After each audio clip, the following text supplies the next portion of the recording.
Sasa bwana, mzigo mtamu ndo unafika mwisho. Bini kuambia tu ya kwamba katika sehemu 26 tuliishia pale ambapo Ruben ameamua kwenda kuvujisha siri zote za Mheshimiwa Rais. Ameenda kuzivujisha kwa nani? Kwa mkuu wa Scorpion ambaye ni Nadia. Sasa rais kufanya hivyo kweli Ruben atasalimika yeye na familia yake? Hebu karibu kwenye hii sehemu 27 ikiwa ni sehemu ya mwisho, mzigo mtamu wa kuitwa The Evil Game kutoka kwake Edazaria Jim Sulwa. Langu jina naitwa Uncle Jay Simulizi.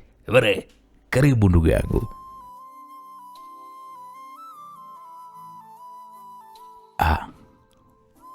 Nashukuru sana madam. Samani sana kwa kuchelewa katika safari zako.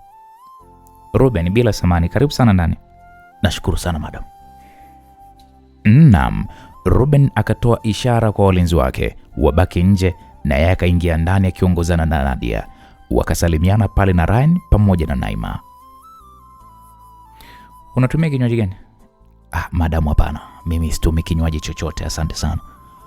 Bobby na Roy walisogea karibu eneo ambalo sio rahisi kuonekana, ila walikuwa wanayasikia mazungumzo yote yanayoendelea sebuleni, tena vizuri kabisa.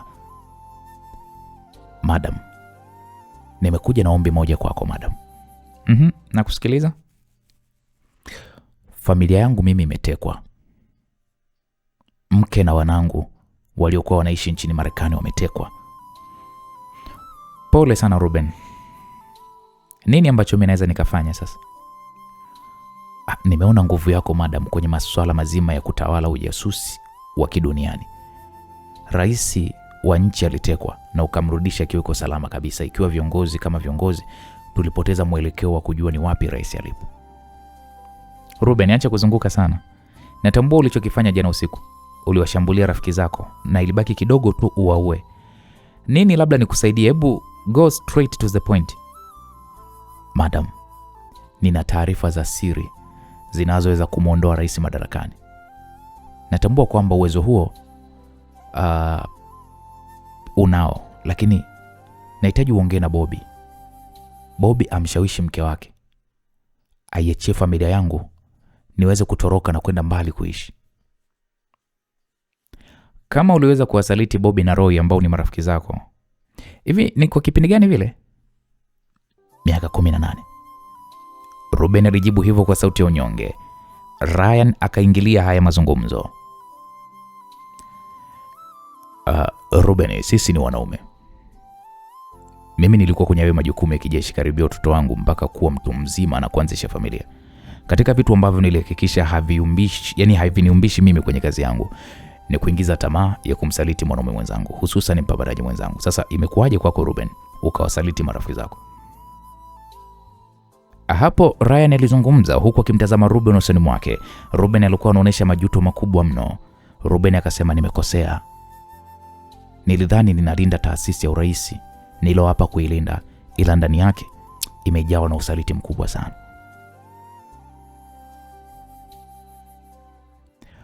Ni kitu gani ambacho kitanifanya tumuondoe rais madarakani bila kumwaga damu za watu wasiokuwa na hatia?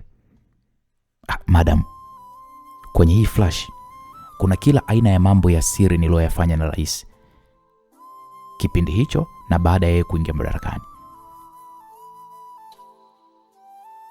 Vingi nilivyotumwa kwa amri rais, kila kitu kipo ndani ya hii flash. Ruben alizungumza huku akimkabidhi Nadia flash hiyo. Nadia akaitazama kwa sekunde kadhaa flash hiyo na kisha akaipokea na akamkabidhi Naima. Kwa hiyo wewe Ruben, kutekwa kwa familia yako tu ndo kumekufanya uvujishe siri zote hizi za rais? Madam, hiyo ni sababu moja, ila sababu nyingine ni hizi jumbe za message nilizozikuta kwa mlinzi wangu niliyemwamini sana. Jumbe hizi zimetumwa na mke wa rais na leo nilikuwa nife, ila Mungu tu ndo amepanga niwe hai hadi sasa muda huu. Sijui kwa muda ujao itakuwaje, ila naweza nikauawa anytime kutoka sasa. Ruben alizungumza kwa sauti ya upole. Nadia aliipokea simu hiyo na akasoma ujumbe za message hizo kutoka kwa mke wa rais. Angalia. Naima alizungumza huku akimuonesha Nadia na Ryan video inayowaonyesha rais akiwapiga risasi wanaume watatu wenye asili tofauti tofauti. Hii video ni ya muda gani kwani? Naima aliuliza hilo swali na Ruben akasema ni wiki moja tu. baada ya rais kuingia madarakani. Hawa ni kina nani ambao rais inaonekana anawaua hapa? Hao ni wafanyabiashara hapa Afrika ambao walikuwa nao katika ushindani mkubwa mno wa kibiashara ya gesi. Hili tukio limetokea wapi? Madagascar. Ina maana rais anaondokaga hapa nchini kwa siri eh? Ndio. Rais yule ni mafia sana. Anafanya matukio kimya kimya. Na matukio mengine wanatumia kikosi cha vijana wangu. Asa? Matukio ni mengi. Naima alizungumza huku akiendelea kuwaonyesha matukio na taarifa nyingi za siri zinazomhusu mheshimiwa rais. Jamani, mimi nawaombeni familia yangu iachwe huru. Ruben, sasa mimi sijajua namna ya kumpata Bad Lady kwa maana ninasikia tu hayuko nchini. Naamini Bobby anajua kila kitu kwa sababu ni mke wake. Bobby? Nadia alimuita Bobby na Bobby akashuka kutoka gorofani na kumfanya Ruben akashangaa. Msaliti wenu anahitaji msaada wako. Naona maji yamemfika shingoni, unamsaidiaje? Alisema Nadia, na muda huo Roy naye akawa anashuka kutoka gorofani na kumfanya Ruben kuwa mnyonge, kwani watu waliotaka kuwaua usiku uliopita walikuwa wako mbele yake. Rafiki yenu huyu zimu linalomjua sasa linataka kuweza kunywa damu yake. Mnamsaidiaje? Rafiki yenu anahitaji msaada. Nadia alizungumza. Bobby na Roy wakamtazama Ruben, alikuwa anaanza kutetemeka. Roy akasema, mjinga huyu. Jana usiku alitaka kutupeleka Ahela madukani. Roy alizungumza huku akichomoa bastola yake. Nadia akasema, Roy, hebu jizuie, sitaki damu ndani kwangu. Ruben amekuja kwa amani, tumsikilize, na kama mnataka kumuua sio hapa, mkamuulie sehemu nyingine. Sijui tunaelewana kwenye hilo? Nadia alizungumza kwa userious kidogo na kumfanya Roy akarudisha bastola kiunoni. Familia ndio kila kitu. Bobby alizungumza huku akimtazama Ruben usoni mwake na anaonesha majuto makubwa mno.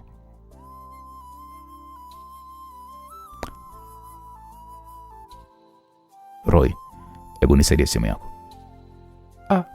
Oya Bobby, inausteka kuniambia unataka kumsaidia huyu mpumbavu. Roy, naelewa kwa hasira ulionayo.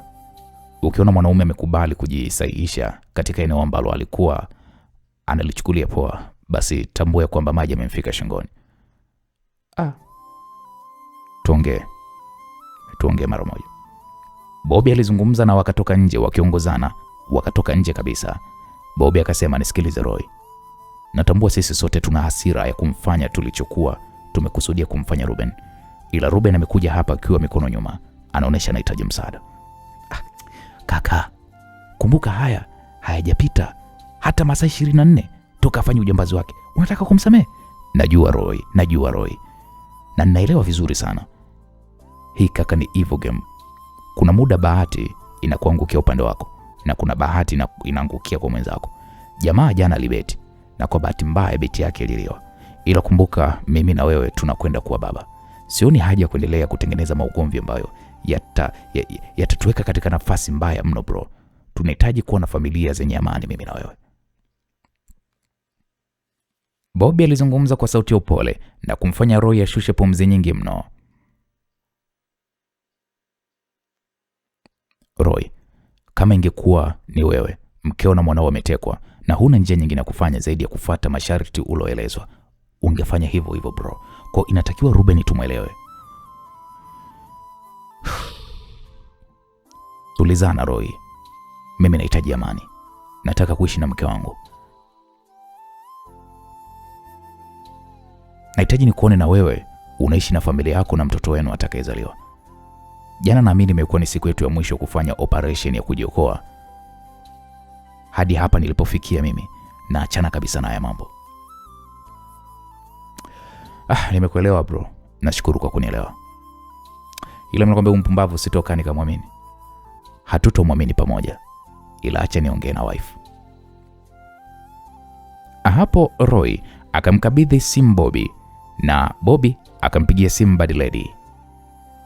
Hey love. Niambie mme wangu. Salama tu, vipi, mbona uko juani? Bobby alizungumza huku akimtazama Bad Lady aliyekuwa anatembea maeneo ya juani. Babu yangu ameniambia kutembea juani kunafanya mwili kutoa jasho na sumu mbaya zilizomo ndani ya mwili zinaondoka. Okay, vizuri. Kama unaweza kukaa sehemu, kaa kidogo, naomba tuongee. Okay, sawa, acha nikae kwenye bembea hapa kwa maana nipo kwenye bustani ya maua. Badiledi alizungumza huku akionyesha mazingira ya bustani hiyo kubwa na ya kupendeza iliyokuwa ndani ya eneo la ikulu ya Pakistan. Nisikilize. Ruben ametueleza kwamba umeishikilia familia yake. Kwani amewakamata au? Hapana, hajatukamata, ila ameomba msamaha kwa kile alichokifanya jana usiku. Msamaha wake ni wa kweli au ni wa kutania? Ni wa kweli. Okay. Mimi nilimweleza ya kwamba arudishe dhahabu aliyokuwa amechukua, ila akasema sijui imeibiwa na rais. Nikampa option nyingine ya kunipa siri zote za rais, ila naona mpaka sasa hivi amenikalia kimya. Amezileta siri zote na matukio yote aliyofanya. Amekukabidhi wewe? Hapana, ila tukizihitaji tunazipata. Lakini yeye familia yake ipo kwenye mikono salama. Kama ni hivyo basi ataipata, kwa sababu mi vita yangu sio na Ruben, na laiti kama jamaa angewadhuru basi ingekuwa leo hii hapa Kaliki, si kwake wala kwa mheshimiwa wake. Nisikilize Badiledi, kuna kitu cha kushangaza ni kwamba rais na mke wake wanataka kumuua Ruben. Hiyo ni lazima, hata sishangai. Ni lazima, niliamini kabisa watafanya hivyo kwa sababu wameshamuhisi Ruben anapokea oda kutoka kwangu ili kuibomoa familia ya rais. Basi nakuomba sana mke wangu, familia yake nakuomba uiachie huru.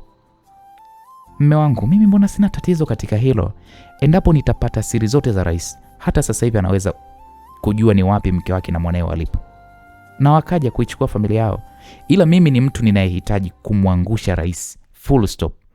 Okay, sawa, acha turudi ndani. Nitakupigia baada ya muda mfupi. Hakuna shaka mme wangu. Hapo Bobby akakata simu. Kaka, nakubali kishingo upande tu, ila huyu fala huyu akirudi tena mimi nitamua mimi mwenyewe. Akirudi hakuna huruma dhidi yake. Sawa kaka. Hapo Roy na Bobby wakarudi ndani. Hey Ruben, naamini mke wangu alishakueleza msimamo wake ya kwamba anahitaji siri zitakazoweza kumwangusha rais. Ya, kaka, mbona mimi nimekutumia kwenye email yako kaka? Hapo Ruben alizungumza kinyonge kweli kweli. Hapo Ruben alizungumza kinyonge kweli kweli. Bobby akasema sina simu, hivyo sijaziona. Hebu ngoja kwanza. Hiki ulichokiweka kwenye flash ndicho ulichomtumia na Bobby kwenye email yake? Ndio. Basi hizi faili acha nizitume kwenye email ya Badiledi. Bobby, nisaidie email ya mkeo. Acha nimtumie ujumbe. Bobby aliandika ujumbe wa kuomba email kwa Badiledi, na mara baada ya dakika moja Badiledi akatuma email yake na Naima akatuma faili zote zenye taarifa za siri. Badiledi akafungua faili hizo alizokuwa ametumiwa na Naima. Alijikuta akisimama kwa furaha, kwani sasa anaiona vita yake na rais na kwenda kufika mwisho. Ilibidi ampigie simu Bobby. Badiledi akasema, mme wangu, nimeona kila kitu. Hii vita sasa nakwenda kuishinda ndani ya muda mfupi. Nafurahi kusikia hivyo. Nipo na watu wote hapa sebuleni. Bobby alizungumza huku akigeuza kamera ya simu yake na kuwaonyesha watu wote waliopo sebuleni hapo. Mpatie simu Ruben. Bobby ilibidi akabidhi simu kwa Ruben. Wakatazamana na Badiledi. Ruben, naam. Niambie ni nchi gani unayohitaji mke wako na mwanao wapelekwe ili kuangalia ukaribu wa hilo eneo?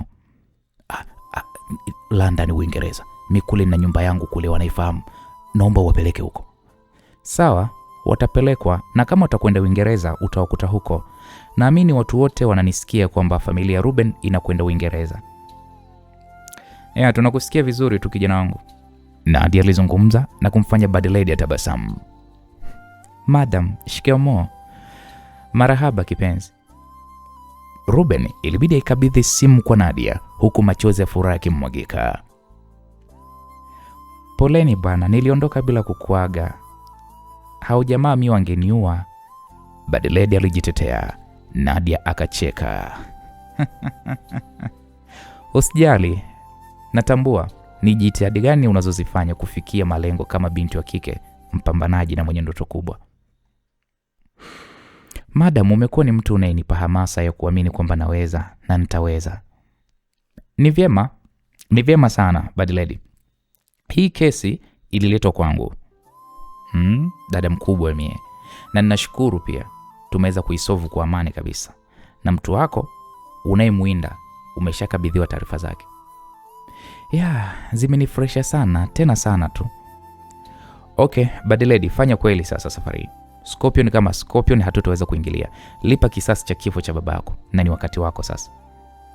Nashukuru sana madam. Usijali, acha sisi tuondoke twende tukamwage mzee wetu na ikiwezekana mazishi yafanyike kabisa. Niwatakie mazishi mema, nilitamani kuwepo, sema ndo hivyo tena. Msalimie babu yako, mwambie Madam Nadia na msalimia. Kwani babu ni anakujua? Kama kiganja chake, mpe salamu. Wow, asante madam, ila nilikuwa nina ombi moja. Mimi nakwenda kuachia siri zote mkiwa mko uwanjani hapo. Na hapa nawasha TV kufuatilia taarifa za tukio uwanjani. Cha kufanya naomba huyo mtu na mkewe wasitoroke wasitoroke ni hilo tu, kwa sababu siri zikitoka najua watakimbia, ila naomba sana wasitoroke. Na kuomba sana katika hilo madam. Kwa 100%, andika game is over. Nadhani muda sahihi sasa wa kuweza kumaliza hii game. Shukrani sana madam. Sauti ya Bad Lady ilisikika masikioni mwa wote ikiwa imejawa na furaha kubwa sana, kwani adui yake sasa ndo anakwenda kummaliza kabisa kwenye hii dunia. Ruben ni amemwaga mboga na ugali. Bad Lady na Nadia wameungana kushirikiana kumsambaratisha rais moja kwa moja asionekane kabisa kwenye ulimwengu huu. Je, wataweza kumsambaratisha? Ruben, naamini jambo lako tumelimaliza. Ndio madam. Nashukuru sana tena sana. Ruben alizungumza kwa furaha mno. Ila mimi kuna hatari naiona. Naam, Ren alizungumza na watu wote wakamtazama. Rais anataka kukua. Unahisi ya kwamba ni rahisi kwa wewe kutoka nje ya nchi kirahisi kama unavyofikiria?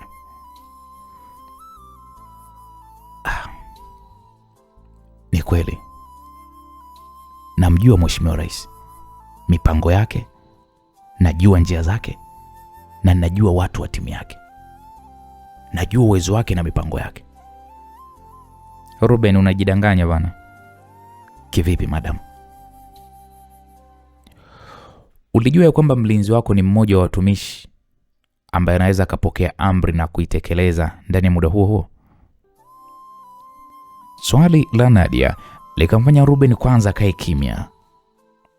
Umekaa na rais kwa ukaribu sana, ila kumbuka ya kwamba rais ana upande wake ambao kamwe huwezi kujua kirahisi, hata kama alikuwa karibu na wewe kwenye mambo mengi.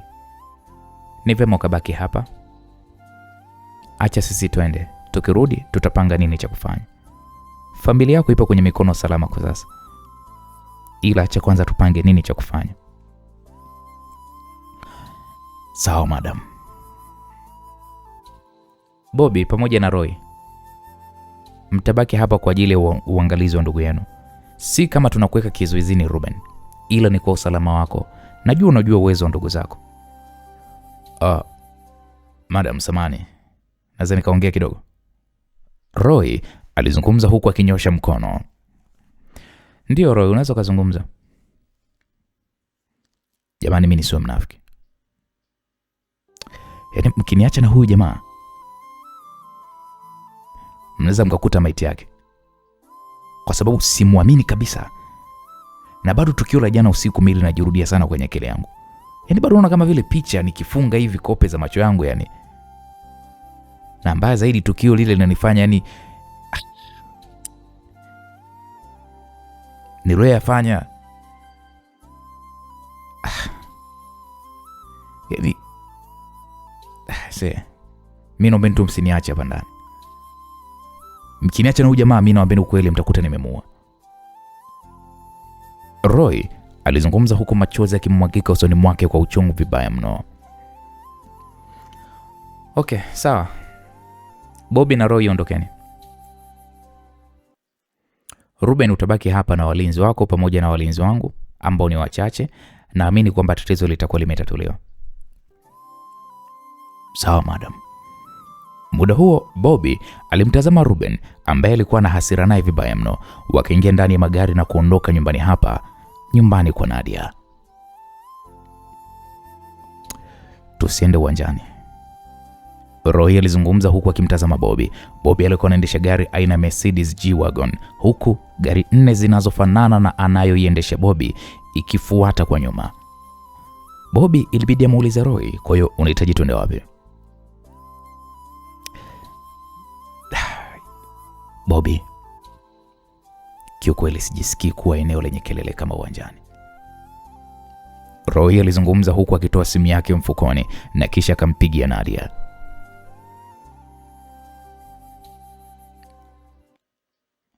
Roy, madam, mimi naomba nikatulie eneo la nje. Samahani, siwezi kuwa na amani nitakapokuwa eneo la uwanjani. Okay, sawa. Mnaweza mkaendelea na mambo mengine. Nashukuru, tutatumia hii gari yako. Msiwe mna wasiwasi, nyinyi nendeni popote tu. Naelewa hali yako Roy, hivyo ni vyema kutafuta sehemu katulia. Asante sana madam. Bobby alisikia mazungumzo hayo, akawasha taa pembeni iliyokuwa inaashiria anakunja upande wa kulia. Wakaachana na msafara wa Nadia uliokuwa unaelekea uwanja wa Mkapa kwa ajili ya kujumuika na Watanzania wengine kwa ajili ya kuuaga mwili wa rais mstaafu Mzee Max. Bobby, tuelekee Moshi mwanangu. Okay poa bro, ina noma. Bobby akakubaliana na wazo la Roy, kwani kuendelea kukaa Dar es Salaam kulikuwa kutamuingiza Roy dhambini. Inabidi tupitie nyumbani tukachukue nguo kwa ajili ya kuweza kubadilisha. Tutanunua mbele ya safari kaka. Okay sawa. Kweli safari iliendelea huku Roy akionekana si mwenye furaha kumwacha Ruben akiwa yuko hai. Msikilizaji, upande wa pili tunapata kumwona mke wa rais Mwanamama Salu akimuuliza mumewe, mume wangu, unawaza nini kwani? Mwanamama Salu aliuliza huku akiwa wamekaa siti ya nyuma na rais. Na hii ilikuwa ni gari aina ya Cadillac ambayo rais huitumia kuzunguka nayo kwenye misafara mifupi ambayo sio ya nje ya mkoa. Najaribu kupambanua mambo juu ya huyu mshenzi. Hapo rais aliminya button na kioo cha mbele kinachomtenganisha na dereva na mlinzi wake kikashuka. Hebu turudi Ikulu. Lakini mheshimiwa, tumebakisha dakika 5 kufika uwanjani. Najua, nahitaji turudi Ikulu. Sawa mheshimiwa. Jamani, msafara ugeuzwe tunarudi Ikulu. Narudia tena, msafara ugeuzwe tunarudi Ikulu. Mlinzi wa rais alizungumza na maafisa wote wa ulinzi katika msafara wake wakasikia.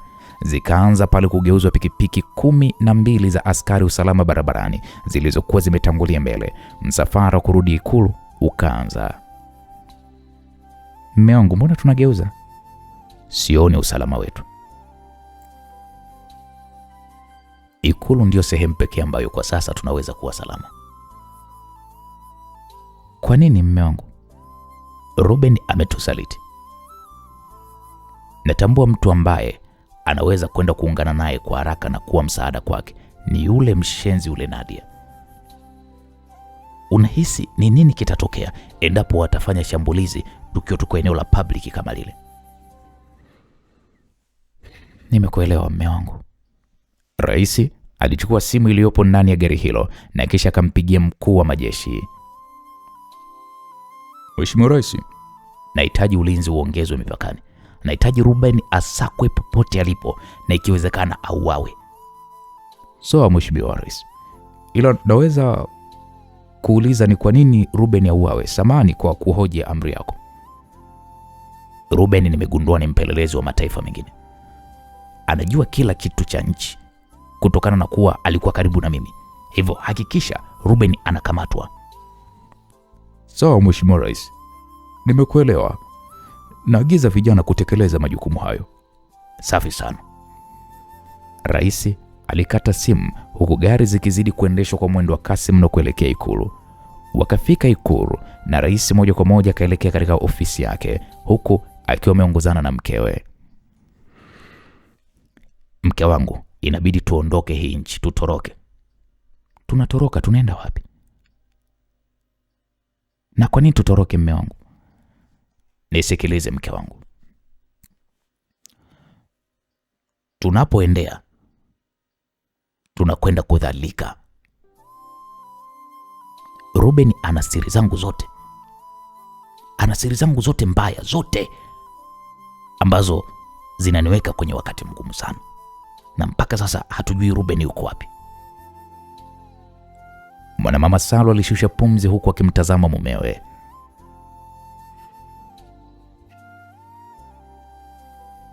Kamchukue mtoto. Nafanya namna ya kuondoka na walinzi wachache kwa kutumia boti. Tunatumia boti mme wangu? Ndio bwana, hebu nenda kamwandae mtoto. Rais alizungumza kwa msisitizo na mke wake ilibidi atoke ndani hapo. Msikilizaji, upande wa pili tunapata kumwona Ruben akiitazama simu yake kwa sekunde kadhaa na kisha aliitafuta namba ya general wa jeshi na kisha akampigia. Habari yako general?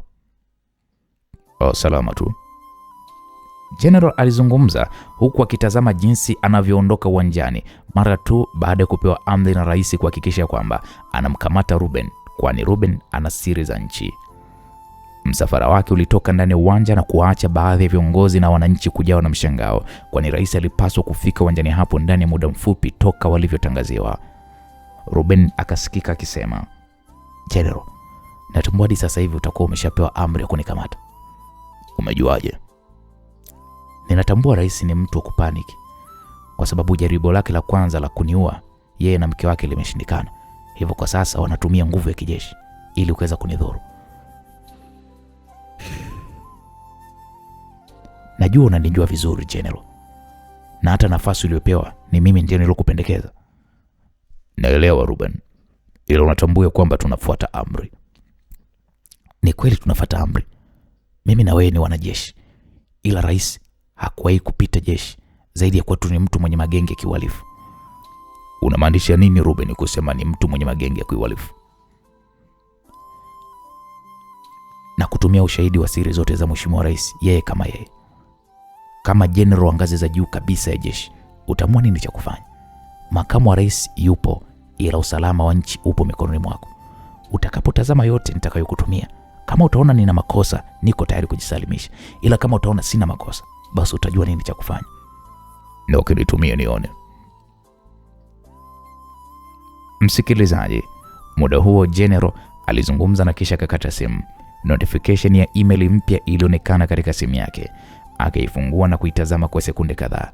Akafungua faili alilokuwa ametumiwa na kisha akaanza kupitia taarifa nyingi za siri zikiwa na ushahidi wa video pamoja na picha. I say. General alizungumza hivyo huku akimaliza kupitia kila ushahidi ambao ulikuwa unamuonesha mheshimiwa rais kuwa ni mmoja wa magaidi wakubwa sana ambao hapo awali nchi haikuweza kumtambua kutokana na ngozi ya wema aliyokuwa ameivaa juu yake. General alipiga simu ya dharura kwa wakuu wote waliopo chini yake, huku simu ambayo kila aliyopo chini yake alipokea kwa uharaka sana. General akasema, mipaka yote ifungwe, ulinzi uimarishwe, nahitaji makamu wa rais ulinzi wake uongezwe maradufu. General mara baada ya kupiga simu hiyo akakata simu hiyo, akapiga tena simu nyingine akasema, nahitaji special force kuelekea Ikulu. Nahitaji Ikulu iwekwe chini ya ulinzi mkali na rais awekwe chini ya ulinzi mkali. Wakasema sawa mkuu. General akaendelea kusema, walinzi wa rais wawekwe pembeni na rais alindwe na jeshi. Wakaitikia sawa mkuu. Ilisikika sauti ya mwanaume akipokea amri hizo na general akakata simu. General akasema, tuelekee Ikulu. Wakasema sawa general. Msafara wa general ukageuzwa na kuelekea Ikulu. Naam, msikilizaji, upande wa pili tunapata kumwona Ryan akizungumza kwa kusema, naona kumekucha. Ryan alizungumza hivyo huku akiwa wamekaa kwenye jukwaa la VIP. Kwa nini? Nadia aliuliza huku akiweka simu yake ndani ya pochi, kwani muda mwingi alikuwa anatazama simu yake. Ryan akasema, General, naona ameondoka. Rais hajaja uwanjani. Naona special force wa jeshi wameshakaa karibu na makamu wa rais. Naima, hebu kuna chochote kilichoachiliwa kwenye mitandao? Hapana, mimi sijaona chochote. Naima alizungumza huku akipitia kwenye mitandao ya kijamii. Jamani, kwani kuna nini? Upande wa makamu wa rais alimuuliza afisa wa ngazi ya juu ya jeshi alikuwa amesogea karibu yake. Afisa huyo akasema, tumeagizwa kukulinda mheshimiwa. Kwani rais yuko wapi jamani? Msafara wa rais umerudi Ikulu. Kwa nini tena amerudi Ikulu? Hakuna anayejua mkuu. Hapo makamu wa rais alitoa simu mfukoni mwake na kumpigia mheshimiwa rais. Simu ya rais ilianza kuita na haikupokelewa. Kutakuwa kuna tatizo. Makamu wa rais alizungumza kimoyomoyo huku akitazama namna waombolezaji wakiwa wamekusanyika kwa wingi mno kiwanjani hapo. Naam, msikilizaji, upande wa pili tunapata kumwona mwana mama Salu akiingia ndani ya ofisi akiwa ameongozana na mtoto wao. Hebu tuelekee kwenye boti ya siri. Sawa baby. Rais alizungumza hivyo na akambeba pale mwanae, wakatoka ndani ya hiyo ofisi. Wewe na wewe, hebu nifuateni. Rais alizungumza huku akimnyoshia kidole mpambe wake pamoja na mlinzi wake mwingine. Sisi wengine vipi mheshimiwa? Hebu nyie mbaki, nimemtaka huyu na huyu. Ila mheshimiwa, protocol hazitaki hivyo.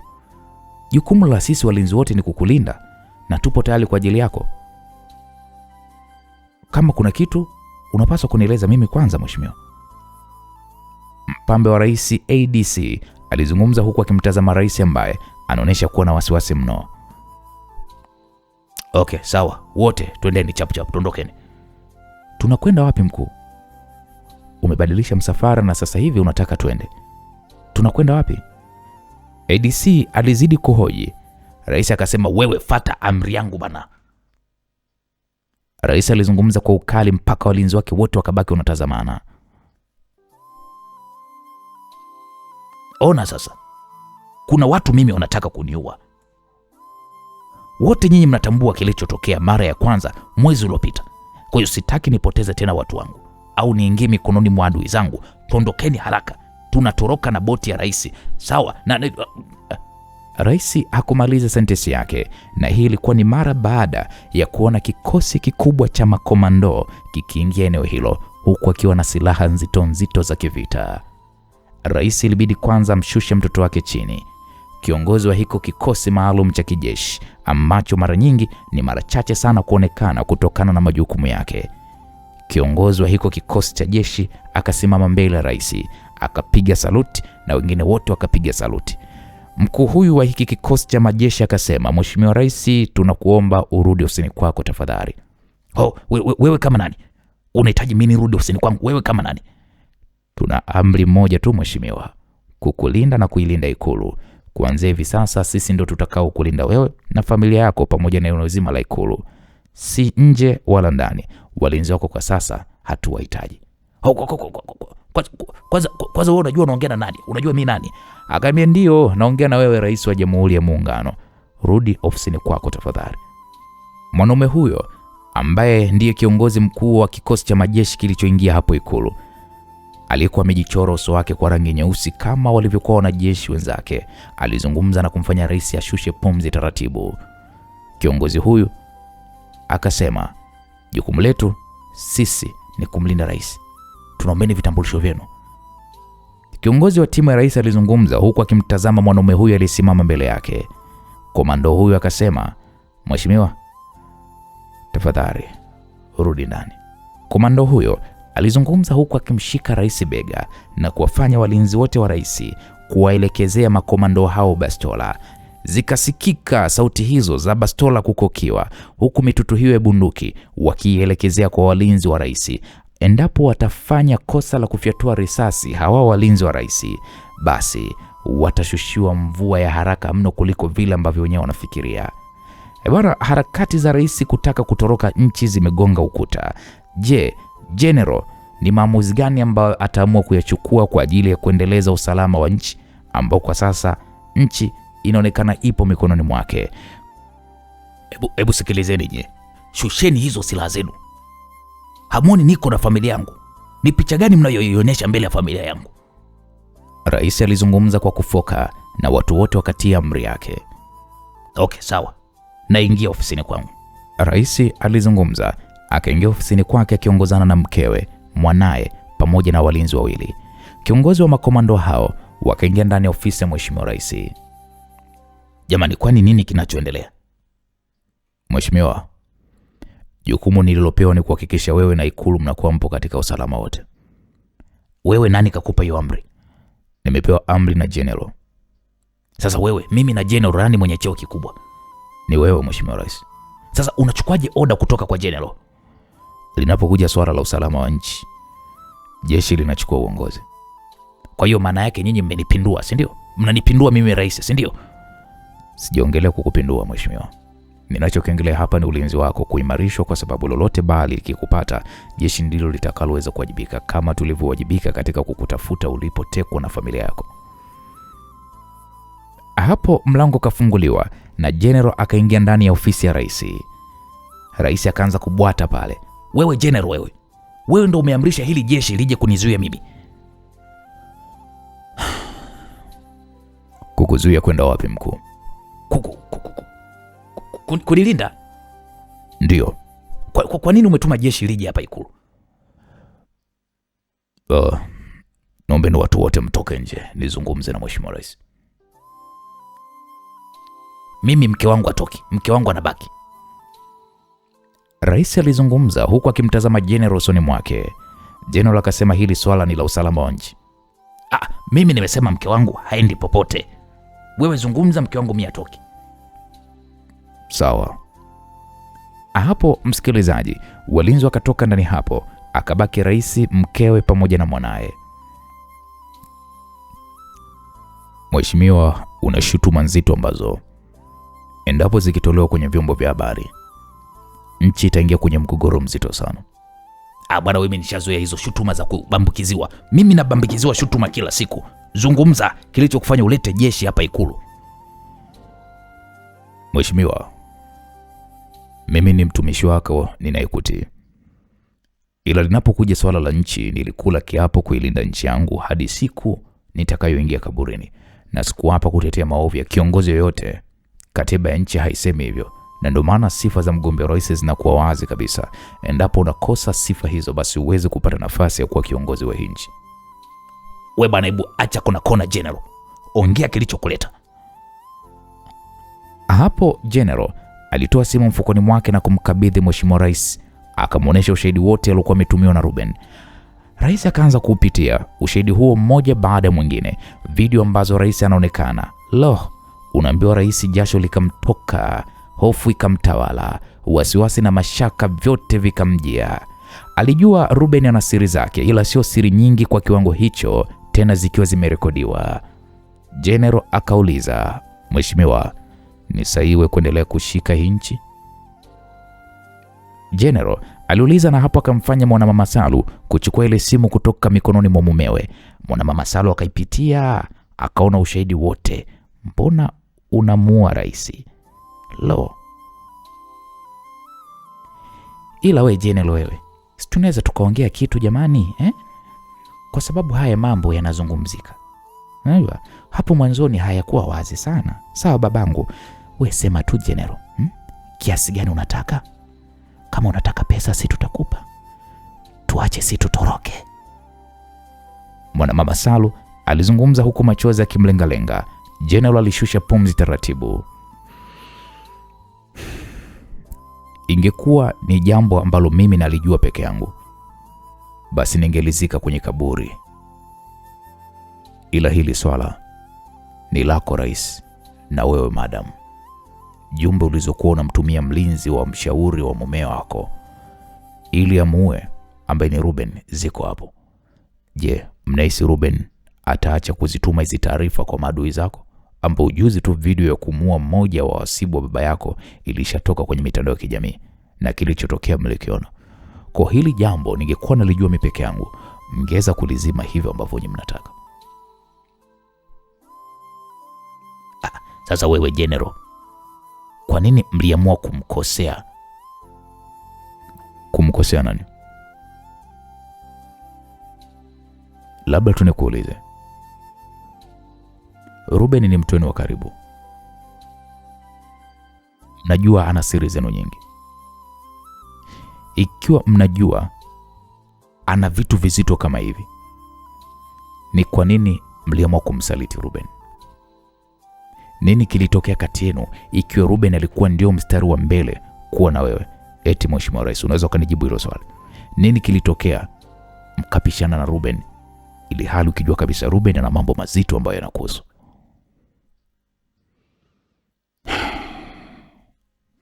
Hapo rais akamtazama mkewe ambaye alikuwa anakwepesha macho yake, kwani yeye ndiye alitoa ushauri wa kumshauri mumewe kwamba Ruben auawe. General akagundua kitu kinachoendelea. General akasema, ina maana mambo ya msingi kama haya mheshimiwa, ulikuwa unasikiliza ushauri wa mke wako.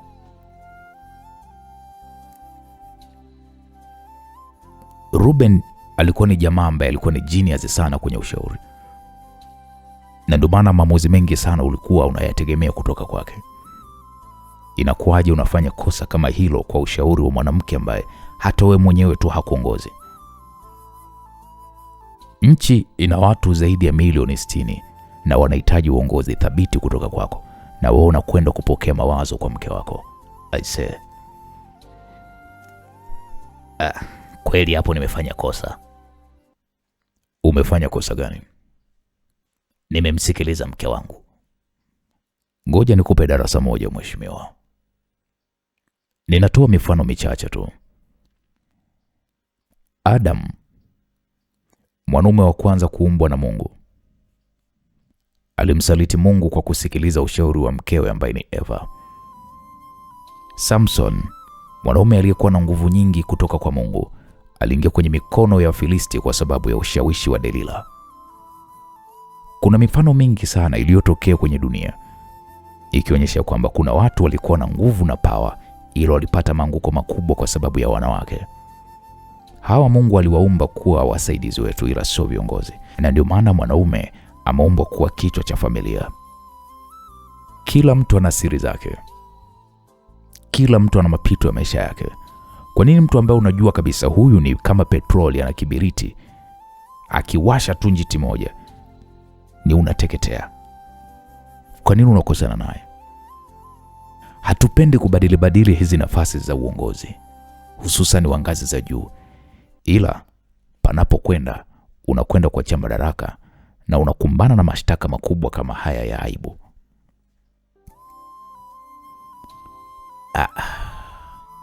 Kweli mimi nimekosea, na kuomba nikiwa kama rais wako, mimi nakuomba unitoroshe kwenye nchi. Huko mbeleni, huko nitakokwenda, huko nitakwenda kujua nini kitakachotokea. Nipo chini ya miguu yako bwana General. Hebu angalia mke wangu, angalia mwanangu, bado wananihitaji. Mimi nipo tayari kuachia hii nafasi, lakini tunataka nitoroke. Nakuomba sana General. Mimi nakuhakikishia wewe utapata pesa itakayokusaidia kuishi kwa maisha yenye furaha kwa kipindi chako chote cha maisha. Sifanyi kwa ajili ya pesa. Mimi ni mtu ninayeamini kwenye haki. Nina hofu ya Mungu, ukiachana na hizi uniform nilizozivaa na cheo nilichonacho cha ujenerali, ila ndani yangu nina Mungu. Na kusaidia kama baba ambaye ana watoto ambao siku zote wanapenda kuiona familia, baba na mama. Nashukuru sana General. Nashukuru sana. Na kusaidia ila kwa sharti moja. Masharti tena? Sharti gani? Lazima urekodi video itakayoonesha unachia nafasi yako ya rais kwa sababu ya matatizo utakayooanisha. Sihitaji ulete manunguniko ya kwamba rais amelazimishwa kuachia nchi na watu wanaokupenda wakaamini hiko kitu. Nadhani umenielewa. Ndio, mimi niko tayari. Okay, sawa. Naam, msikilizaji, General akamwita afisa wa kikosi cha jeshi akaambia njoo na wataalamu ambao ni waandishi wa habari wa Ikulu. Kweli bana, afisa huyo wa kikosi cha jeshi akatoka pale. Kabla chochote kijafanyika, mheshimiwa, ninahitaji makamu wa rais pia ashuhudie hili. Nimemweleza kwamba baada ya kuaga mwili wa mzee Max basi aweze kufika hapa Ikulu kwa hili jambo. Sasa vipi kwenye kutoroka kwangu sasa? Nimekuahidi na nitatekeleza hilo. Ila tambua kwamba ukishatoa miguu nje ya hii nchi, chochote kitakachokutokea huko sisi hatutohusika. Na utaondoka na familia yako na walinzi wako binafsi kama unao, ila kama huna, kila kitu kitakuwa kiko juu yako. Nadhani tumeelewana. Nimekuelewa. Hapo rais alizungumza huku akishusha pumzi. General akatoa simu mfukoni mwake na kisha akaipiga. Yes, hello. Makamu wa rais ameshaondoka hapo uwanjani? Ndio mkuu, tupo karibu na kufika Ikulu. Ndio, okay, sawa. Hapo General akakata simu. Msaidizi wako anakuja. Kama kutakuwa kuna mambo muhimu ya kumkabidhi, ni vyema ukamkabidhi kwa amani. Nitamkabidhi kila kitu mpaka siri za nchi ambazo yeye hazijui. Yeye atazijua. Sawa. General alikaa kwenye moja ya sofa akamtazama rais pamoja na mkewe pamoja na mtoto wao. Msikilizaji, upande wa pili tunapata kumwona Nadia, Ryan, Naima na walinzi wao wakipita eneo la kuuaga mwili wa mzee Max na kisha wakaelekea kukaa kwenye eneo walilokuwa wamekaa. Ujumbe wa message uliingia katika simu ya Nadia. Nadia akaitoa simu yake mfukoni na kusoma ujumbe huo na kisha akampatia simu Ryan na Ryan akausoma huo ujumbe. Ni ujumbe ambao ulisomeka ya kwamba muda sio mrefu rais anakwenda kurekodiwa kuachia madaraka kwa matakwa yake yeye mwenyewe. Anayesubiriwa ni makamu wa rais tu kuweza kufika. Ryan aliposoma huo ujumbe akamrudishia simu Nadia.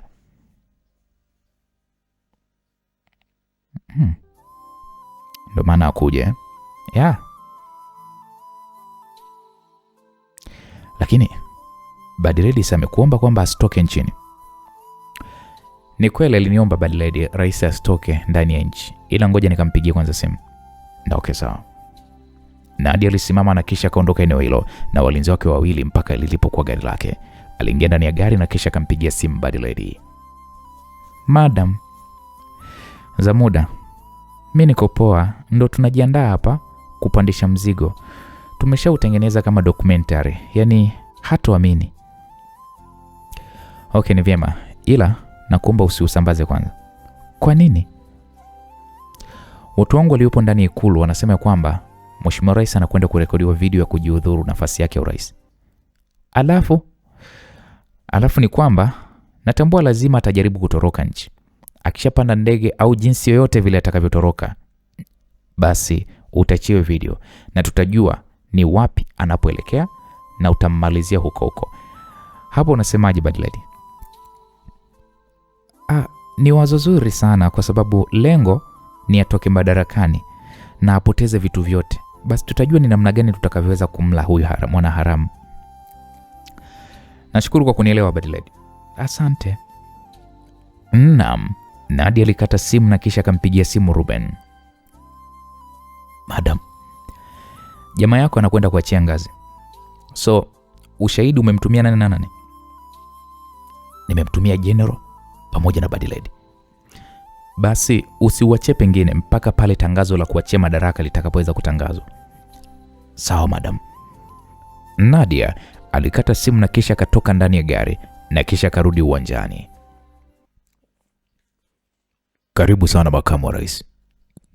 General alizungumza huku akimpigia saluti makamu wa rais. Makamu wa rais akasema nashukuru. Heshima yako Mheshimiwa Rais. Nashukuru sana. General akamweleza makamu wa rais kila kitu kilichotokea na akamwonyesha makamu wa rais ushahidi wote na kumfanya makamu wa rais kwanza shushe pumzi taratibu. Na hapa tulikuwa tunakusubiri wewe. Kwa kuwa rais aliingia madarakani kisheria na sote tuliapishwa na jaji mkuu, basi jaji mkuu naye ashirikishwe hili swala, ili huko baadaye kusije kuonekana tumepindua au tumefanya ubadhirifu wa madaraka. Ni sawa. Sasa basi, wasiliana na jaji mkuu pamoja na spika wa bunge pia, ili mihimili mitatu yote ya nchi iwepo hapa. Naam, kweli makamu wa rais alimpigia simu spika wa bunge, akamwagiza afike Ikulu, na kisha akampigia simu jaji mkuu na kumwagiza afike Ikulu na timu yake. Akampigia waziri mkuu na wote wakafika. Kikao cha kujadili rais kuachia madaraka kikaongozwa na makamu wa rais, ambaye alisimamia msimamo wa kumwacha rais aondoke nje ya nchi kwenda kufanya maisha yake binafsi akiwa huru, na kama atashtakiwa basi ashtakiwe akiwa nje ya nchi. Waliomo wote ndani kikao hiko wakaafikiana na msimamo wa makamu wa rais, msimamo aliopewa na general kama ombi ambalo rais alikuwa ameliomba, na wote wakaonyesha ushahidi ambao hapakuwa na hata aliyekuwa amemtetea rais.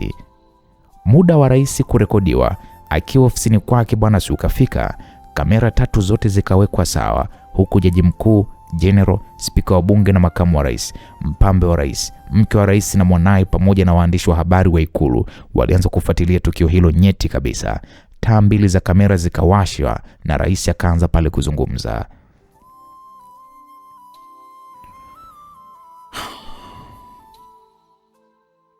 Ndugu zangu wa Tanzania, ni matumaini yangu wengi mpo salama na mnaendelea kuombeleza kifo cha aliyekuwa rais wetu Mzee Max. Wengi wenu mlitarajia kuniona naungana na nyinyi kwenye siku kama ya leo kuaga mwili wa mzee wetu, ila sikuweza kutokea kutokana na sababu binafsi. Kila mtu ana upande wa siri, upande ambao sidhani kwamba anapendelea kuona au siri zake zimetoka hadharani. Wengi wenu mliniamini na kuniona mimi ni mtu mzuri, ila nina madhambi yangu mengi na makubwa. Kwa ajili ya heshima ya nchi yangu, nitakuwa mbinafsi kuendelea kukalia kiti hiki ikiwa kuna damu nyingi sana zimemwagwa na mikono yangu au watu nilokuwa nimewagiza kufanya kwa ajili yangu. Nimekuwa mbinafsi na sijutii kufanya nilikuwa ninayafanya kwa sababu yameshatokea, na hakuna njia au namna ya kusema nirudishe muda nyuma ili nifanye bora zaidi. Mimi nililelewa na baba katili sana aliyenirithisha ukatili niliokuwa nao, japo nilijaribu kuuficha na kuvaa ngozi ya kondoo. Kwa matakwa yangu mimi mwenyewe binafsi, pasipo kuamrishwa na mtu yote, nimeamua kuachia madaraka ya kuwa rais wa Jamhuri ya Muungano kwa ridhaa yangu mimi mwenyewe. Taratibu za kumwapisha makamu wa rais na awe rais zitafanyika ili asongeshe hili gurudumu. Yote niloyafanya nimeyafanya mimi binafsi, na hata wananchi wakitaka kunihukumu wanihukumu mimi binafsi na sio serikali wala chama changu. Ninabeba majukumu yote hayo ya makosa yangu, kwani kuendelea kushikilia kiti cha urais itakuwa ni kuendelea kumwaga damu ili kuwaziba midomo wale wote watakaojua siri zangu, kitu ambacho sitohitaji kinitokee. Na waomba radhi sana wale waloniamini na kunipigia kura nyingi na kukiingiza chama changu madarakani. Niwaeleze kwamba kwenye haya maisha kuna evil game nyingi sana zinazoendeshwa na binadamu kwa manufaa yao wenyewe. Kwa kupitia mimi naomba sana mjifunze kuto kumwamini mtu. Wananchi na waomba muwe watulivu na muamini makamu wa rais, kwa sababu yeye hausiki kabisa kwenye yale yote niliyoyafanya, kwani niliyeshirikiana naye ni msaidizi wangu Ruben, ambaye mtakuja kuona huko mbeleni ni kwa nini nilitaka kumuua, ili tu hizo siri zisitoke wala kusikika mahala popote.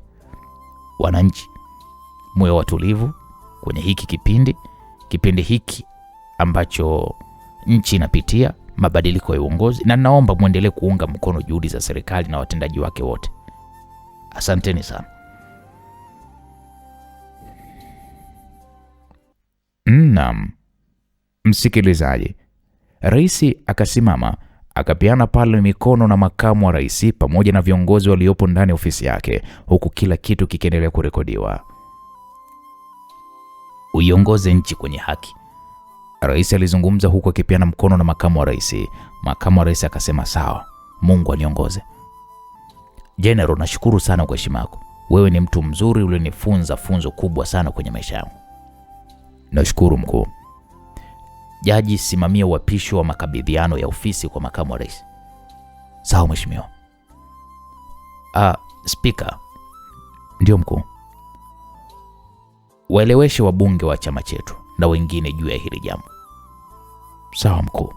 Na washukuruni sana.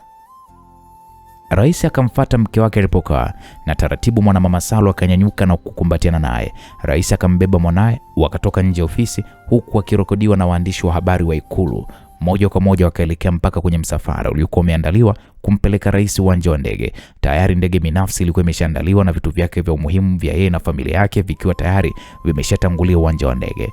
Rais alishusha pumzi huku akitazama jengo la Ikulu.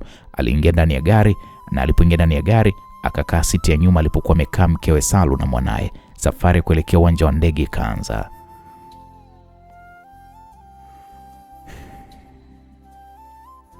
Naomba unisamehe sana mume wangu. Nikusamehe kwa nini? Kwa kukushauri vibaya. Hujawahi nishauri vibaya mke wangu. Ushauri wako ulikuwa ni mzuri kwa sababu ulitaka kunilinda na kuilinda familia yako. Na hata ningekuwa ni mimi, ningekushauri hivyo hivyo. Umewaambia unakwenda wapi? Hapana, watakao jua ni wapi tunapoelekea ni marubani tu. Sawa mume wangu. Walifika uwanja wa ndege. Waandishi wa habari wa Ikulu wakaendelea kumrekodi hadi anavyopanda ndani ya ndege yeye na familia yake. Wakaendelea kurekodi mpaka ndege hiyo ikapaa angani, na ndipo wakakamilisha video hizo na wakarudi Ikulu kwa ajili ya kufanya editing ya video, kusubiria muda na wakati ambapo makamu wa rais aliomba maombolezo yanayoendelea uwanjani yatakapomalizika, ndipo itangazwe taarifa ya rais kuachia madaraka.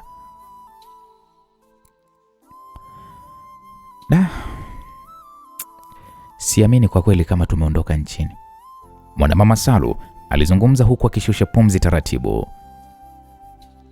Uzuri General ni mwelewa sana. Yule baba ni mstaarabu. Ona tunaondoka yani kwa amani kuliko kama tungekimbia ingekuwa ni shida, unajua mume wangu. Umeona tunaelekea nchi gani sasa mke wangu unayoipenda? Tuelekee Mexico. Mexico? Tununue eneo, mashamba, tulime matunda, tuishi kwa amani na furaha. We, umeridhika kabisa tukaishi Mexico? Ndio. Nchi ambayo nilitamani siku ukishamaliza kipindi chako cha miaka 10 basi tukaishi huko. Sawa mke wangu, nimekuelewa. Rais alizungumza na kisha akaingia katika chumba cha marubani, akawaeleza kwamba safari inabidi waelekee Mexico. Rubani mkuu akasema sawa, na rais akatoka ndani hapo na kurudi kwenye siti yake, huku akiwa na watu 5 tu ndani ya ndege hiyo ya kifahari yenye uwezo wa kwenda masafa marefu. Mkuu. Rubani msaidizi alizungumza na kumkabidhi simu rubani mkuu. Akasoma huo ujumbe wa meseji. Kila mmoja akavaa maski ya kuzuia gesi. Rubani akaminya kitufe kimoja na kusababisha gesi inayoleta usingizi mzito kuanza kujaa eneo la abiria alipokuwa amekaa rais, mkewe na mwanae. Rais kwanza akaguna. Rais alijikuta na guna huku usingizi wa ghafla kimtawala. Taratibu akachia glasi ya juisi aliyokuwa ameikamata, aliyokuwa anakunywa. Glasi ikaanguka chini. Wote watatu wakajikuta wanapitiwa na usingizi. Taratibu rubani wakaigeuza ndege na kuacha uelekeo kuelekea bara la Amerika Kaskazini, na sasa wakaanza uelekeo wa kuelekea bara la Asia. Ruben, ukaishi sasa nawe maisha mazuri. Sawa madam, nashukuru sana. Tutawasiliana. Asante sana madam. Ruben alizungumza na wakapiana mikono na Nadia. Akaingia ndani ya gari yake na walinzi wake wakaondoka nyumbani kwa Nadia na kuelekea uwanja wa ndege ambapo tayari Nadia alishamwandalia mazingira ya kupata ndege ya kukodi itakayompeleka nchini Uingereza ilipokuwa familia yake yeye na walinzi wake. Nadia akasoma ujumbe uliokuwa umeingia katika simu yake. Nadia alijikuta na tabasamu. Vipi Nadia? Marubani wameshageuza ndege. Hawaendi tena Mexico. Wanaelekea Pakistan. Mchezo umeisha. Hiyo gesi ya usingizi itachukua muda gani kwa wao kuweza kulala? Hata masaa 20. Ina nguvu Na ndio maana niipatie serikali ndege ile, na wameweza kukubali. Mjulishe basi Badiledi juu ya zawadi yake. After nilikuwa nimejisahau Nadia ilibidi ampigie simu Badiledi. Madam. Abe, sasa Badiledi upo huru kuachia video ya maovu ya rais. Na hapa napozungumza na wewe, wapo njiani yeye na familia yake na wanaletwa Pakistan. Kwa ujiandae kuwapokea. Madam, sijui hata nikushukuruje madam. Badiledi, wala tusinishukuru sana. Wewe ndio ulioleta chachu ya huyu jamaa kuondolewa madarakani. Japo tulikupokonya ulivyokuwa umemteka, ila yote katika yote ni kwamba maovu yake inabidi wananchi waanze kuyajua sasa. Ni kweli madam, asante sana, tena sana madam. Muda wote na wakati wote utakaponihitaji kunitumia, wewe nipigie tu simu, nitafanya kile unachokisema. Usijali mdogo wangu Badiledi, maliza mchezo kwa mkono wako wewe mwenyewe. Asante sana madam. Badiledi akakata simu huku akiona mtazama Doto aliyekuwa anasikilizia tu hayo mazungumzo. Nisikilize, video iachiliwe na ndege iko njiani inakuja na rais na familia yake. Sawa. Ila Doto, ndio. Una uhakika kwamba ni muue mdogo wako? Ndio tu. Kwa nini unanioje? Kwa sababu yule ni ndugu yako wa damu, ni pacha wako. Tumeshia wazazi, ila sio mioyo yetu. Aliyoyafanya hastahili kabisa kuishi. Vipi kuhusiana na mke na mwanae? Na kusikiliza, usikae kimya. Mimi nitawaua. Ila hawajakukosea kitu. Mimi namhitaji yeye na sio mkewe wala mtoto wake. Watakapofika tutajua nini cha kufanya. Kwa sasa acha kwanza tutume kwanza video zake mitandaoni. Haya. Doto akatoa amri kwa vijana wa IT kuisambaza video ya rais. Video hizo zisambazwa kwenye mitandao ya kijamii, na haikuwa kazi kubwa, kwani ndani ya muda mfupi tu video yenye nyaraka za siri za video za mauaji ilianza kusambaa kwa nguvu kubwa mno. Bana kimeumana. Naam, ilikuwa ni upande wa pili. Bobby alizungumza hivyo huku akimuonesha Ruben video iliyokuwa imeachiwa kwenye mitandao. Kazi imeanza. Jamaa sijui anajisikiaje huko. Unajua kama bado yuko nchini, hana bahati mshikaji. Bobby alizungumza huku akisoma kibao kilichokuwa kimeandikwa mbele kwamba sasa unaingia Moshi. Roy, tunaingia Moshi mwanangu. Tuna dakika kama 15 mpaka kufika kwa kina Nancy. Roy alizungumza huku akitazama ramani inayoonekana kwenye skrini ya gari, kwani Nancy aliwatumia location ya sehemu anapoishi. Wa Bobby, ona, tazama hii hapa. Roy alizungumza na kuitazama video iliyokuwa imeachiliwa na Ikulu mawasiliano ndani ya dakika chache tu mara baada ya video ya kwanza kuachiliwa. Wakatazama video hiyo mpaka mwisho. Jamaa kasepa bwana. Kama naona anavyokwenda mwanangu kukanyagiwa huko aendapo. Watamfanya kama vile mpira wa kona. Roy na Bobby wote walijikuta wanacheka. Wakafika nyumbani kwa wazazi wa Nancy, wakapokelewa kwa furaha sana, huku Spana akiwa ndo mwenyeji wao. Jamani, mmeona kilichotokea? Nancy aliuliza huku akiwa amekaa sebuleni. Tumeona. Breaking news ikawafanya watu wote kutazama TV. Taarifa mubashara ya makamu wa rais kuapishwa na kuwa rais ilianza kuonyeshwa na kuwafanya waendelee kuifuatilia.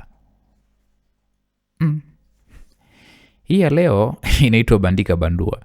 Nancy alizungumza huku akicheka kwa furaha. Kwa kweli ese.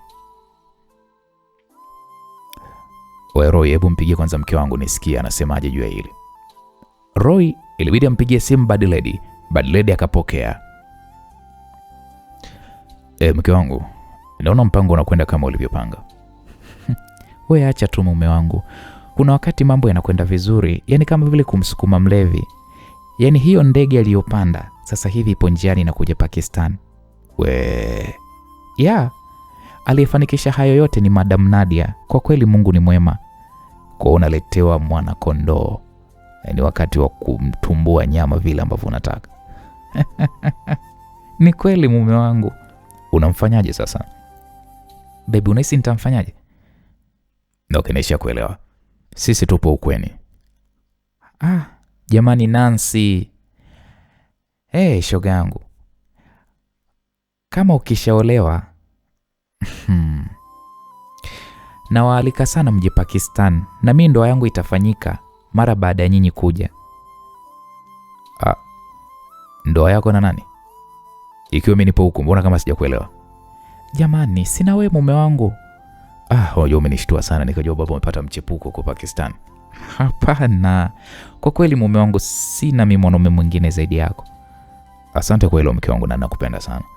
Hata mimi. Fanya ununue simu bwana mume wangu. Nimeshanunua hapa, nataka tukusajili line mpya nikupigie. Fanya hivyo baby. Okay, poa mke wangu. Bobby alikata simu huku akiwa amejawa na furaha. Naam, msikilizaji, upande wa pili taratibu Rais akafumbua macho. Alijikuta amekalia kiti cha chuma huku miguu na mikono yake ikiwa imefungwa katika kiti hicho kwa bangili nene za chuma.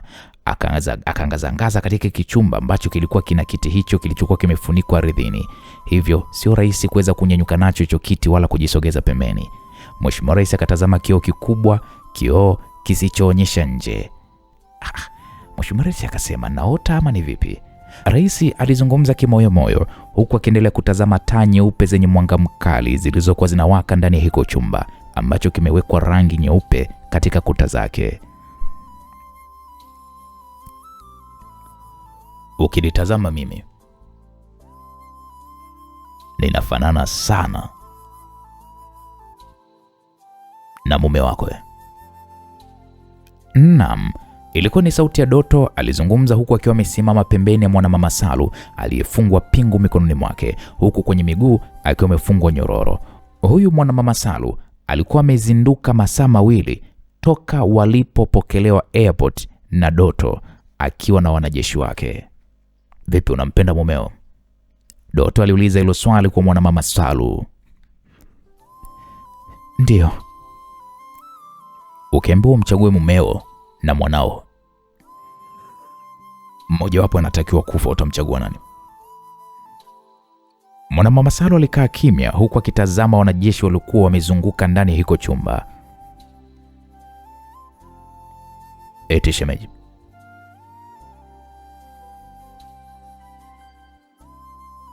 nakuuliza, ukiambiwa umchague mume wako na mtoto wako, utamchagua nani? Mwanamama Salu alizidi kukaa kimya huku akiendelea kuwatazama hao wanajeshi. Kwa umekosa wa kumchagua kati ya mumeo na mtoto? Mtoto, nitamchagua mtoto. Una uhakika? Ndio. Doto akamgeukia, akamshika mwanamama Salu mabegani mwake. Wewe na mtoto wa mdogo wangu nitawaachia huru na kwenda popote mtakapo, ila mumeo atabaki hapa.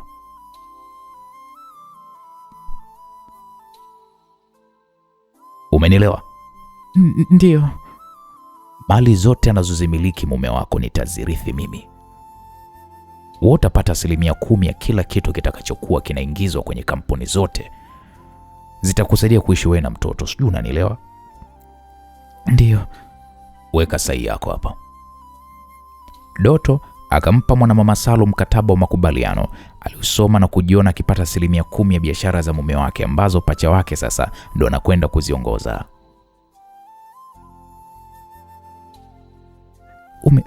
Umezijuaje kampuni zote hizi ambazo hata zingine mimi sizijui? Mumeo ni zaidi ya gaidi. Ulihisi utajua kila kitu chake? Au alivyokuwa anaua watu alikuwa anakuambia? Hapana. Basi tia sahihi hapo, usitake maelezo mengi. Mwanamama Salu hakuwa na namna zaidi ya kutia sahihi na kukubali, na kisha akaweka pale na kidole gumba. Kidole gumba ambacho kilichomwa na sindano ndogo ya kutobolea wanaopima malaria. Akatia sahihi pale ya damu katika karatasi hiyo kwa kugandamiza pale dole gumba. Doto akasema, wewe na mwanao mtaendelea na safari. Naweza kumwaga mume wangu? Hapana. Hamna mambo ya kuagana hapa. Mwanamume Salu machozi alimwagika, ila kutokana na kwamba mume wake anapaswa kulipia dhambi zake na yeye ameamua kuchagua kuwa na mwanaye kuliko mumewe, akaona ni vyema kukubaliana na kila kitu. Akarudishwa pale uwanja wa ndege yeye na mwanaye, na safari kuelekea Mexico ikaanza katika ndege ile ile waliokuwa wamekuja nayo, huku safari hii wakiwa yeye na mwanaye na marubani wawili wapya, sio wale tena. Msikilizaji, upande wa pili unaambiwa Mheshimiwa Rais macho yalimtoka kwa mshangao mara baada ya kumwona Bad Lady na Doto wakiingia ndani hapo. Mimi nimefikaje huku? Rais aliuliza huku akikurupuka kwenye hiko kiti. Mdogo wangu tulia bwana. Hebu angalia hii. Wakamwonyesha video toka walivyowapokea kutoka uwanja wa ndege wa nchi ya Pakistan, walivyowaleta eneo hilo, makubaliano ambayo mke wake ameyaingia na jinsi alivyomchagua mwanaye, na akaendelea kutazama video hiyo katika simu ikimwonyesha jinsi mkewe na mwanaye wanavyopelekwa uwanja wa ndege na kuondoka kuelekea Mexico na ndege waliokuwa wameipanda. Mkeo na mwanao wako salama, na nilitaka kukuambia mimi ndio nitakuwa bosi mpya wa kampuni yako yote. We mshenzi, nitakuwa wewe. Hauwezi kuniua bwana. Umue. Naam, Bad Lady alizungumza na kisha akanyosha mkono, na ndipo Doto akachomoa bastola kiunoni mwake, akaifunga kiwambo cha kuzuia sauti, na kisha akamkabidhi Bad Lady, na kisha Bad Lady akasema, ulimua baba yetu, baba aliyenilea mimi pamoja na ndugu yako.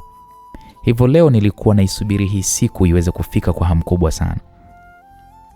Doto, unaweza kushuhudia ama utatoka? Niko tayari kushuhudia. Una chochote cha kuongea Mheshimiwa Rais? Wewe mshenzi wewe. Sina cha kukwambia. Bora familia yangu imekuwa salama. Laiti mgeigusa, mzimu wangu ungewala nyama washenzi wako. Bad Lady hapo hapo akafyatua risasi iliyotua kwenye paji la uso la Mheshimiwa Rais. Risasi ikatokea kwa nyuma na kichwa kikachanguka, ubongo kamwagika, damu ikatapakaa. Lo, Doto alifumba macho, alimwombea mdogo wake sala ya kupumzika kwa amani, kwani muda wake wa kuishi duniani ndio ulikuwa umefika mwisho. Doto akamfanyia pale mazishi ya heshima ndugu yake siku hiyo hiyo, kwani japo alikuwa na makosa ila hayakumzuia kuhifadhi mwili wa ndugu yake kwa heshima.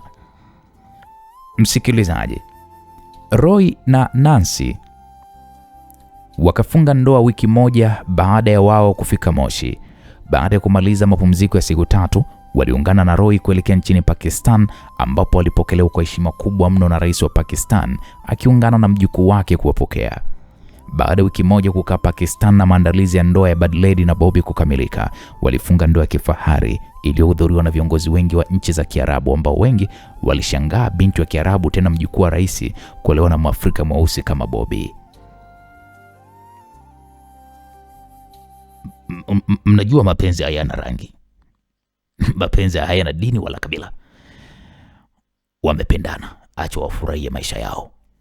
Rais wa Pakistan aliwaeleza viongozi wenzake waliokuwa na maswali juu ya ndoa ya mjukuu wake, kitu ambacho kilianza kuwabadilisha fikra zao, ambao mara nyingi wanaamini katika ndoa ya kuoana wao kwa wao. Yani kama watu kutoka mataifa mengine kuwaoa watu kama hawa hupata wakati mgumu mno. Hello? Roy alizungumza na simu huku akiwa amejitenga eneo la sherehe. Unaongea na rais hapa. Niliambiwa nyinyi ni majasusi wazuri sana. Sasa nawapa ofa ya kurudi kazini kwa sababu nimeona barua zenu za kuacha kazi. Je, mtakuwa mko tayari kwa hilo? Hapana Mheshimiwa Rais. Sisi tunashukuru sana. Tumetumika sana kwenye nchi, ila litakapotokea tatizo kubwa basi tutatoa mchango wetu, ila sisi sio wa kurudi kazini. Sawa, nimekuelewa Roy. Hongereni kwa kuoa. Asante sana mkuu. Roy alikata simu na kurudi kwenye mduara wa ngoma za Kiarabu na kuendelea kucheza huku akiwa amevalia kanzu yake nyeupe. Ona ndugu yako anavyoserebuka kule. Badileti alizungumza huku akicheka jinsi Roy anavyocheza, japo hajui kwenda sawa na wengine, ila anacheza hivyo hivyo. Bobby alijikuta kitabasamu.